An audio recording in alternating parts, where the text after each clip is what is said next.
Junior software engineer position එකටනේ. ඔව් sir. අපි ඉන්ටර්විව් එක පටන් ගමු.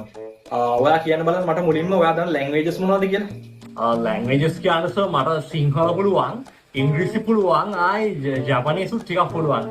අරිගතෝ ගොසයිමස්. අරිගතෝ? ඔයා මීට කලින් වැඩ කරලා තියෙන ටූල්ස් මොනවද? ටූල්ස් කියන්නේ සර් මම කැට් උදැල්ල එහෙම ලොකුවටම ෆලෝ කරලා තියෙනවා. ඈ? Python dictionary එකකයි list එකකයි තියෙන වෙනස මොකද්ද? ඩික්ෂනරි එකකයි ලිස්ට් එකකයි වෙනස කියන්නේ සර් ලිස්ට් එකක් ගත්තට පස්සේ අපිට තරු දාලා පහළට ලියන්න පුළුවන්. ඩික්ෂනරියක් කියන්නේ ඉතින් පොතක් අපිට හැබැයි ඩික්ෂනරියෙන් කොලයක් හදලා ලිස්ට් එකක් ලියන්න පුළුවන්. double OP concepts දන්නවද? ඔව් සර් ඩබල් OP ද ඩබල් OP S ද? මේ මම අහුවෙන double OP කමක් නැහැ. ඔයා කියන්නකෝ මොකද්ද double OP S කියන්නේ කියලා? ඩබල් OP S කියන්නේ sir oops. oops oops oops